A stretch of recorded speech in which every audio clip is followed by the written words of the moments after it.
प्रश्न किया कि गुरुजी साधना कब करनी चाहिए, साधना का शुभ मुहूर्त कब होना चाहिए ताकि साधना का कई गुना फल जो है वो हमें प्राप्त हो और कोई भी नकारात्मक प्रभाव साधना का ना पड़े। मैं आपको बता दूं, साधना का एक समय होता है जिस समय आप साधना की शुरुआत करते हैं। जैसे पूर्णिमा का, अमावस्या का समय होता है, कोई जयंती होती है, या फिर साधना के लिए कोई शुक्ल पक्ष या कृष्ण पक्ष का कोई एक वार होता है। जैसे शिव जी के लिए सोमवार होता है शुक्ल पक्ष का, और उसी प्रकार से हनुमान जी के लिए मंगलवार होता है। अधिकतर जो सात्विक साधनाएं की जाती हैं वो शुक्ल पक्ष में की जाती हैं। शुक्ल पक्ष होता है जो चांदनी रात होती है, यानी अंधकार नहीं होता उस समय पर। उस समय पर जो चंद्रमा है वो अपने पूर्ण रूप से आता है, यानी धीरे धीरे अपने पूर्ण रूप में घटता चला जाता है। उसको कहते हैं शुक्ल पक्ष जो कहते हैं। ठीक है, तो शुक्ल पक्ष में की गई साधना का फल कई गुना प्राप्त होता है। पर कई बार साधना गलत समय पर करने से उस साधना के नकारात्मक प्रभाव भी देखने को मिलते हैं। उदाहरण के लिए मैं आपको बता दूं, अगर कोई माता बहन आपके घर में गर्भवती है और उस समय आप साधना की शुरुआत करते हैं, क्योंकि साधना के समय किए गया मंत्र जाप, की गई विशेष पूजा भोग से देवीय शक्तियां, हो सकता है वो नकारात्मक शक्तियां, क्योंकि भोग के कारण जो है और पूजा के कारण शक्तियां आपके घर में प्रवेश करती हैं, और जब शक्तियां आपके घर में प्रवेश करती है तो कई बार सकारात्मक के साथ नकारात्मक शक्तियां भी आपके घर में आ जाती हैं, और उस समय पर हटाती सकारात्मक शक्तियां ही हैं उनको, क्योंकि नकारात्मक शक्तियां आपकी पूजा को भंग करने के लिए, साधना को भंग करने के लिए आती हैं। अगर ऐसे समय में कोई माता बहन गर्भवती है तो उसके गर्भ को नुकसान पहुंचता है, क्योंकि मैं आपको बता दूं, जब गर्भ धारण कोई माता बहन करती है 3 महीने उस गर्भ को खंडित होने के चांस होते हैं, बहुत ज़्यादा।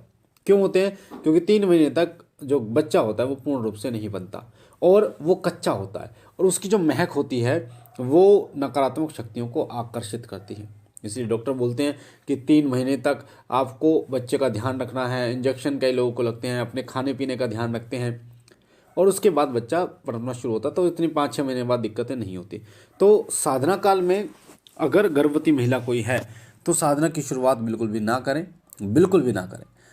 और साधना के बाद जब सूतक लग जाता है, सूतक होता है बच्चा पैदा होना, तो बच्चा पैदा हो जाता है, उस समय पर भी साधना की शुरुआत नहीं करनी चाहिए। 2 महीने तक, 1.25 महीने का बोला जाता है, 2 महीने तक का आप रख सकते हैं। उसके बाद गंगा जल वगैरह छिड़क के आपको साधना की शुरुआत कर लेनी है। तो ये विशेष समय होता है जिस समय आपको साधना नहीं करनी। दूसरा, जब कोई गुजर गया है आपके घर में, पातक, यानी कि कोई सूतक कहते हैं बच्चे को पैदा होने के, और पातक कहते हैं बच्चा जब कोई व्यक्ति घर में गुजर जाता है, स्वर्ग सिधार जाता है, तो उस समय पर भी साधना की शुरुआत नहीं की जाती। उस समय पातक लग जाता है, वो भी 1.25 महीने के लगभग होता है, तो आपको गंगा जल छिड़क कर फिर शुरुआत कर लेनी चाहिए। और सूतक पातक में पूजा पाठ निषेध होता है। मंदिर का कमरा बंद कर दिया जाता है, मंदिर के पर्दे लगा दिए जाते हैं, कपाट लगा दिए जाते हैं, और पूजा पाठ नहीं की जाती, मानसिक रूप से जाप किया जाता है। तो इन चीज़ों में आपको ध्यान रखना चाहिए। साथ ही अगर आपके घर में अगर पितृदोष है तो देवी देवताओं की साधना ना करें। पितृदोष निवारण के लिए आप पितृयज्ञ करवाइए, पितृदान कीजिए, पितृ गायत्री मंत्र का जाप कीजिए जितना हो पाए, अगर आपको पता चल जाता है कि आपके घर में पितरों की कोई समस्या है। क्योंकि जब तक पितृदोष नहीं होगा तब तक देवी शक्ति आपके घर में प्रवेश ही नहीं करेंगी। ये ऐसे ही है जैसे आपने अगर अपने माता पिता को अब बाहर निकाल दिया, अगर आपने माता पिता को नहीं मनाया तो अन्य व्यक्ति भी आपके बात नहीं मानेगा, क्योंकि कहते हैं ना, जो माँ बाप का नहीं वो किसका होगा। उसी तरीके से पहले अपने घर के पितरों की पूजा करनी पड़ती है, करनी होगी, कुल देवी कुल देवता के, उसके बाद ही कोई अन्य शक्ति आपके घर में प्रवेश करेगी। तो पितृदोष पहले उसका निवारण आपको करना जरूरी है, इस चीज़ का विशेष रूप से ध्यान रखिए। साथ ही जब आपके घर में पैसे की समस्या हो, बहुत ज़्यादा समस्या पैसे की, आपको बता दो किसी भी साधना में जोत जलती है, दीपक जलता है, वो जलता ही है, अखंड भी जलता है और बिना अखंड भी जलता है। उसमें घी तेल जो भी लगता है वो पैसे से आता है, धूपबत्ती अगरबत्ती जलती है वो पैसे से आती है, प्रसाद जो है भोग के लिए वो पैसे से आता है। तो अगर आपके घर में पैसे से कुछ जुड़ी समस्या है तो ऐसी साधनाएं आप मत कीजिए जो बहुत लंबी हो या उसका विधि विधान कम हो, ऐसी साधनाएं कीजिए। जैसे अगर कुछ ज़्यादा ही तंगी है आपके घर में तो आप धूपबत्ती अगरबत्ती से साधना शुरू कर सकते हैं, पर दीपक जो है वो जलेगा। आपको ऐसी व्यवस्था करनी है कि आपके घर में दीपक के पैसे हों, मतलब दीपक की हो, और आप कर्ज में ना डूबे हों, तंग ना हो पैसे से, क्योंकि पैसा एक ऐसी चीज़ है आज के समय में, अगर पैसे से जुड़ी कोई समस्या आपको पास है तो आपका मन किसी में नहीं लगता और घर में दिक्कतें होनी शुरू हो जाती है, टेंशन होती है। इसलिए तंगी हो तो ना करें। लड़ाई झगड़े घर में हो, जमीन का बंटवारा हो, पति पत्नी में आपसी मतभेद हो, उस समय भी साधना आपको नहीं करनी चाहिए, क्योंकि साधना के लिए ना शांत मन चाहिए होता है।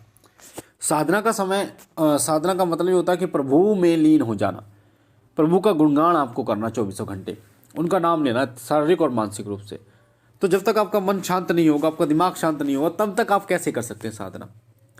तो उसमें आपके घर में शांति होना बहुत आवश्यक है। और गुरु अगर आपकी साधना में नहीं है, आपका कोई गुरु नहीं है, तो भी साधना मत कीजिए। खासतौर पर तामसिक साधना, उग्र साधना तो बिल्कुल आपको नहीं करनी चाहिए। साथ ही गुरु है तो गुरु आज्ञा से आप साधना की शुरुआत कीजिए, तो आपके लिए सर्वोत्तम होगा, आपकी साधना पूर्ण होगी और आपको उसका फल भी प्राप्त होगा। साथ ही जिस कमरे में आप सोते हैं और उस कमरे में मंदिर है, अगर पर्दा नहीं है तो साधना बिल्कुल नहीं करनी चाहिए आपको। पर्दा है तो आप कर सकते हैं। खासतौर पर ध्यान रखें, अगर मंदिर का कमरा अलग हो तो सबसे अच्छी बात रहेगी, उस कमरे में आप साधना कीजिए। तो इन चीज़ों का विशेष रूप से ध्यान रखिए। अगर आप इन चीज़ों का ध्यान रखते हैं तो आपकी साधना आप कर सकते हैं और आपकी साधना भी पूर्ण होगी। मुझे आशा है जानकारी आपको अच्छी लगी होगी। पहली बार चैनल पे तो चैनल को लाइक कीजिए, शेयर कीजिए, सब्सक्राइब कीजिए, बेल आइकन को दबाइए, ताकि जो जानकारी हम डालें पूजा पाठ से जुड़े हो सबसे पहले आपको प्राप्त हो। बाबा भोलेनाथ से मैं विनती करता हूँ कि बाबा भोलेनाथ आप पर कृपा करें, आप पे दया करें, आप सदैव सुखी रहें, स्वस्थ रहें, खुश रहें।